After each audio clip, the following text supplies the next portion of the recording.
Hello बच्चों, स्वागत है आप सभी लोग का अपने चैनल आरएसपी स्टडी पॉइंट पर। उम्मीद करते हैं आप लोग बहुत अच्छे होंगे। तो जैसा कि हम लोग क्लास 12 का फिजिक्स पढ़ रहे थे, फिजिक्स में हम कौन सा चैप्टर पढ़ रहे थे? चैप्टर नंबर 3, उसका नाम क्या हमारा? Current electricity. ठीक है, करंट इलेक्ट्रिसिटी में हम लोग आज कौन सा लेक्चर देखेंगे?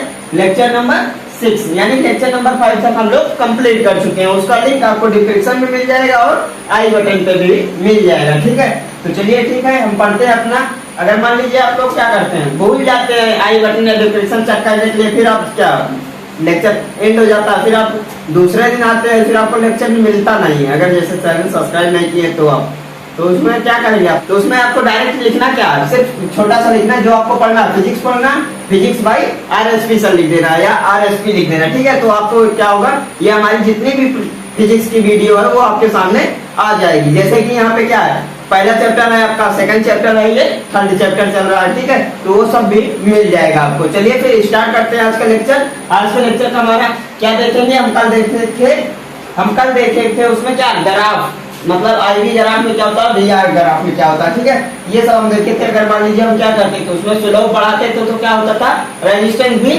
बढ़ता था। किसमें? VI ग्राफ में। ठीक है, और IV में क्या होता था, उसमें रेजिस्टेंस बढ़ाते थे तो स्लोप बढ़ाते तो क्या होता था, रेजिस्टेंस घटता था। यानी मतलब वो क्या था, इनवर्सली प्रोपोर्शनल था। ठीक है, तो यहाँ पे हम देखते हैं क्या करते हैं। यहाँ पे क्या देखिए, पहला है पॉजिटिव रेजिस्टेंस, क्या करेंगे, इंक्रीज करेंगे। यानी यहाँ पे देखिए ये चीज मेन, पहले यहाँ पे देखिए ये जो यहाँ पे क्या है, स्लोप अगर 90 से छोटा होगा, स्लोप अगर 90 से छोटा होगा तो क्या होगा, पॉजिटिव मिलेगा। क्या? रेजिस्टेंस। अगर स्लोप 90 से छोटा होगा तो पॉजिटिव रेजिस्टेंस मिलेगा। जैसे कि ठीक है, ये हो गया। अभी हम समझाते हैं, फिगर में फिगर बनाए हैं आपके लिए। ठीक है, अब यहाँ पे क्या है, स्लोप अगर 90 से बड़ा मिलेगा, यानी थीटा अगर 90 से ज्यादा होगा तो क्या होगा, हमारा ये नेगेटिव मिलेगा। नेगेटिव क्या मिलेगा? नेगेटिव रेजिस्टेंस मिलेगा। ठीक है, यहाँ पे इसीलिए लिखे हैं, जब इंक्रीज होगा तो क्या होगा, हमारा पॉजिटिव रेजिस्टेंस मिलेगा। ठीक है, और जब डिक्रीज होगा तो ये हमारा क्या होगा, नेगेटिव रेजिस्टेंस मिलेगा। ये हमको पता है, जैसा कि हम कल भी पढ़े थे यही। ठीक है, उसी से रिलेटेड टॉपिक चल रहा है आपका। तो यहाँ पे क्या होगा, अगर हमारा थीटा जो है वो 90 से कम होगा तो यहाँ पे क्या होगा, पॉजिटिव मिलेगा, और 90 से ज्यादा होगा तो क्या होगा, नेगेटिव रेजिस्टेंस मिलेगा। ठीक है, तो ये हमारा दोनों कंप्लीट होता है IV ग्राफ और गैल्वेनियम और आर्सेनाइड में। ठीक है, ये हमारा क्या है, फिगर है, गैल्वेनियम और आर्सेनाइड का फिगर। अब यहाँ पे हम समझते हैं, यहाँ पे क्या है, ये हमारे, हम कोई भी पॉइंट लिए हैं, ये हमारा A है, B, C, D, E। ठीक है, ये हमारा क्या है, नॉर्मल, यानी ये जो हमारा हाईएस्ट वो है, इसको हम डॉट डॉट करके दर्शा देते हैं कि हमारा मैक्सिमम हाइट है ग्राफ का। ठीक है, तो ये हमारा क्या, ये अगर ये लेते हैं, ये हमारा क्या है, ये हमारा 90 से क्या है, छोटा है। 90 छोटा कैसे है, अब ये 90 का एंगल बना है। ठीक है, उसमें क्या बीच में जा रहा है, ये स्लोप हमारा क्या है, 90 से छोटा। थीटा इक्वल टू मान लीजिए ये क्या है, 60 डिग्री है, 60 डिग्री है। ठीक है, यहाँ पे जब 60 डिग्री है तो यहाँ पे होगा क्या, हमारा ये जो आएगा, हमारा ये मानी, यानी कि रेजिस्टेंस जो हमारा आएगा वो क्या होगा, पॉजिटिव मिलेगा। रेजिस्टेंस हमको जो इसमें मिलेगा वो पॉजिटिव मिलेगा। अब यहाँ पे क्या है, ये उसके बाद मैक्सिमम होने के बाद डिक्रीज हो रहा है। ठीक है, जैसे हमारे क्या होता है, वेवलेंथ चलती है लाइट की। ठीक है, मतलब वेवलेंथ आप किसी भी चीज की, साउंड की देख सकते हैं, लाइट की देख सकते हैं। तो क्या करता है, एक बार मैक्सिमम होता है, दूसरा मिनिमम होता है। सेम वही हुआ, यहाँ पे मैक्सिमम हुआ, उसके बाद फिर मिनिमम होगा। तो यहाँ पे क्या है, DE क्या है, ये हमारा डिक्रीज हो रहा है। डिक्रीज होगा क्या होगा, नेगेटिव मिलेगा, ये हमको पहले से पता है। लेकिन जब हम इस पे टेंजेंट ड्रॉ करेंगे तो ये कहाँ होगा, ये हमारा, अब ये देखिए, इसको भूल जाइए इधर का। इधर देखिए, यहाँ पे क्या है, 90 से ज्यादा थीटा बन रहा है। ये हमारा जो थीटा, ये कितना है, 120 है। तो यहाँ पे हमारा जो थीटा होगा वो कितना होगा, 120 होगा। 120 हो, 150 हो, 180 हो, उससे हमसे मतलब नहीं है। ठीक है, बस आपको मतलब किससे है, 90 से ज्यादा है। 90 से ज्यादा है तो यहाँ पे क्या होगा, ये हमारा ये डिक्रीज होगा। यहाँ पे डिक्रीज हो रहा है। डिक्रीज में क्या मिलता है हमको, नेगेटिव मिलेगा। और 90 से ज्यादा अगर थीटा होगा तब भी हमको क्या मिलेगा, नेगेटिव ही मिलेगा। क्या मिलेगा, नेगेटिव रेजिस्टेंस मिलेगा। ठीक है, ये हमको क्या मिलेगा, नेगेटिव रेजिस्टेंस मिलेगा। अगर 90 से कम खींचा है तो क्या होगा, पॉजिटिव रेजिस्टेंस मिलेगा। ये हमारा क्या होता है, कंप्लीट होता है। किसमें है ये, IV ग्राफ और गैल्वेनियम और आर्सेनाइड में, ठीक है। अब यहाँ पे हमारा ये यहाँ तक कंप्लीट होता है, हम पढ़ लिए, ठीक है। अब हम देखते हैं यहाँ पे क्या है, in which region resistance is negative. अब यहाँ पे आपसे इस ग्राफ में पूछ रहा है, इसका क्वेश्चन है किस रीजन में हमारा निगेटिव मिल रहा है, रेजिस्टेंस हमारा निगेटिव हो रहा है किस रीजन में। यहाँ पे देखिए पहले क्या है, BC में क्या है, इंक्रीज हो रहा है, यानी ये मैप उठ रहा है तो क्या होगा, 90 से छोटा वैल्यू है, ठीक है। यानी थीटा इसका क्या हमारा ये 90 से छोटा है, 90 से छोटा, तो यहाँ पे क्या होगा, पॉजिटिव मिलेगा, हम पहले ही बता दिए हैं। अब हमारा क्या है यहाँ पे देखिए, ये DE में क्या है, ये हमारा डिक्रीज हो रहा है, डिक्रीज होगा तो यानी माइनस वो मिलेगा, निगेटिव रेजिस्टेंस मिलेगा, ठीक है, निगेटिव रेजिस्टेंस मिलेगा। और थीटा हमारा क्या होगा, 90 से बड़ा होगा तो हमारा क्या मिलेगा, क्या मिलेगा, निगेटिव रेजिस्टेंस मिलेगा। निगेटिव रेजिस्टेंस मिलेगा किसमें, B किसमें मिलेगा, D और E में। तो यहाँ पे हमारा आंसर क्या होगा, D और E में। ये हमारा जो पॉइंट है, यहाँ पे हमको निगेटिव रेजिस्टेंस मिलेगा, ठीक है। ये हमारा क्वेश्चन कंप्लीट होता।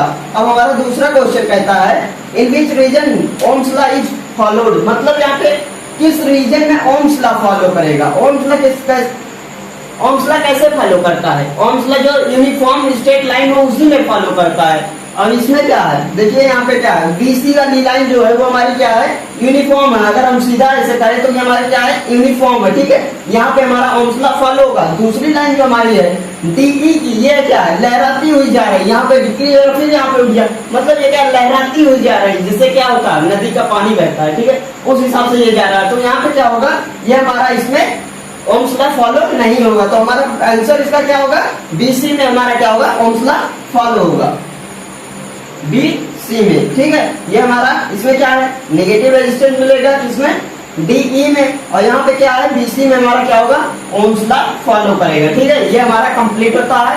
अब हम यहाँ पे देखते हैं क्या, effect of temperature in resistance, ठीक है। तब टेम्परेचर का इफेक्ट रेजिस्टेंस पे कैसे पड़ता है, ठीक है। अगर हम टेम्परेचर बढ़ाते हैं तो क्या होता है, अब घटाते हैं तो क्या होता है, यही सब है। यहाँ पे देखिए कंडक्टर है, पहला कंडक्टर है, कंडक्टर में क्या, अगर टेम्परेचर बढ़ाएंगे तो क्या होगा, रेजिस्टेंस भी बढ़ेगा। ये हमारा दोनों सेम होगा, यानी हम एक हिसाब से बोल सकते हैं यहाँ पे डायरेक्टली प्रोपोर्शनल होगा, ठीक है। ऐसा कोई बताता नहीं आपको डायरेक्टली प्रोपोर्शनल होगा कि इनवर्सली प्रोपोर्शनल होगा, बट हम बता दे रहे हैं आपको, जिससे आपको क्या होगा, समझ में आ जाएगा। अगर आप क्या भूल जाते हैं क्या होता है, इंक्रीज होगा डिक्रीज होगा, ये भूल जाते हैं, बट क्या अगर आपके दिमाग में हाँ डायरेक्टली प्रोपोर्शनल होता, तो अगर आप एक बढ़ाएंगे तो दूसरा भी बढ़ेगा, दूसरा घटाएंगे दूसरा घट जाएगा। यहाँ पे क्या, अगर हम टेम्परेचर घटाएंगे तो क्या होगा, रेजिस्टेंस भी घट जाएगा। यानी डायरेक्टली प्रोपोर्शनल का ये तो होता है, एक बढ़ाएंगे दूसरा भी बढ़ेगा, दूसरा घटाएंगे तीसरा घट जाएगा। मतलब यहाँ पे हम टेम्परेचर बढ़ाएंगे तो क्या होगा, रेजिस्टेंस बढ़ेगा, और टेम्परेचर डिक्रीज करेंगे तो क्या होगा, रेजिस्टेंस भी डिक्रीज होगा, ठीक है। ये हमारा कंप्लीट होता। अब यहाँ पे क्या है, positive temperature coefficient of R, ये क्या होगा, इसका कोफिशिएंट R होगा, ठीक है। अब हम क्या देखते हैं, सेमीकंडक्टर। सेमीकंडक्टर में क्या होगा, टेम्परेचर बढ़ाएंगे तो क्या होगा, इसमें क्या होगा, कुछ इलेक्ट्रॉन्स क्रिएट हो जाएंगे सेमीकंडक्टर में, तो यहाँ पे क्या होगा, ये हमारा डिक्रीज हो जाएगा, क्या, रेजिस्टेंस डिक्रीज हो जाएगा, ठीक है। अब यहाँ पे क्या है, निगेटिव टेम्परेचर कोफिशिएंट, मतलब कोफिशिएंट जो होगा वो हमारा R ही होगा। यहाँ पे क्या होगा, निगेटिव रेजिस्टेंस मिलेगा हमको, ठीक है। यहाँ पे क्या है, इलेक्ट्रोलाइट में टेम्परेचर अगर हम बढ़ाते हैं तो क्या होगा, रेजिस्टेंस हमारा डिक्रीज होगा, ठीक है। यहाँ पे भी हमारा क्या होगा, डिक्रीज होगा। अब ये क्या है, एलॉय में क्या होगा, अगर टेम्परेचर हम बढ़ाते हैं, तो यहाँ पे क्या होगा, ये हमारा रेजिस्टेंस भी बढ़ेगा। रेजिस्टेंस हम बोल सकते हैं, रेजिस्टेंस बोल सकते हैं और रेजिस्टिविटी भी बोल सकते हैं। तो हमारा ये क्या होगा, रेजिस्टिविटी बढ़ेगा, ठीक है। नेग्लिजिबल मतलब क्या, इसको हम जीरो मान सकते हैं, तो जीरो मान सकते हैं क्या होगा, हमारा डिक्रीज होगा, नहीं बढ़ेगा ही। तो यहाँ पे क्या हम पॉजिटिव लिख दिए, ठीक है। ये नेगेटिव होगा, ये positive temperature coefficient of R, ठीक है। यहाँ पे कोफिशिएंट जो होगा वो हमारा सेम होगा, क्योंकि हम रेजिस्टेंस के लिए ले रहे हैं, तो रेजिस्टेंस का हमारा कोफिशिएंट हम R ले रहे हैं, ठीक है। इसलिए यहाँ पे हमारा कोफिशिएंट सब में सेम होगा। और हमारा क्या होगा, एक बार फिर से रिवीजन कर लेते हैं। कंडक्टर में क्या होगा, दोनों इंक्रीज होगा, टेम्परेचर और रेजिस्टेंस क्या होगा, इंक्रीज होगा, ठीक है। यहाँ पे क्या, सेमीकंडक्टर में टेम्परेचर इंक्रीज होगा तो ये क्या करेगा, रेजिस्टेंस हमारा डिक्रीज होगा, ठीक है। इलेक्ट्रोलाइट में क्या है, टेम्परेचर इंक्रीज करेंगे तो हमारा क्या होगा, रेजिस्टेंस डिक्रीज होगा। ठीक है, इनवर्सली प्रोपोर्शनल बोल सकते हैं इन दोनों में। इन दोनों में क्या है, इन दोनों में इनवर्सली प्रोपोर्शनल, इन दोनों में रेजिस्टेंस और टेम्परेचर इनवर्सली प्रोपोर्शनल है। ठीक है, इसमें क्या है, एलॉय में अगर टेम्परेचर बढ़ाएंगे तो रेजिस्टेंस भी बढ़ेगा, यानी डायरेक्टली प्रोपोर्शनल बोल सकते हैं। यहाँ पे नेग्लिजिबल लिखा है, ये क्या होता है, यानी जीरो के अप्रोक्सीमेट में होता है, इसलिए हम यहाँ पे नेग्लिजिबल लिख दिए हैं। ठीक है, तो यहाँ पे हमारा क्या होगा, रेजिस्टेंस इंक्रीज करेगा, डिक्रीज नहीं कर सकता है। ठीक है, तो ये हमारा आज का लेक्चर यहीं पे एंड होता है। आशा करते हैं आप लोग को अच्छे समझ में आया। अगर अच्छे समझ में आया तो वीडियो को लाइक करें, चैनल को जरूर सब्सक्राइब करें अगर आप सब्सक्राइब नहीं किए हैं तो। चलिए फिर हम आपसे मिलेंगे नेक्स्ट वीडियो में, तब तक के लिए ओके बाय।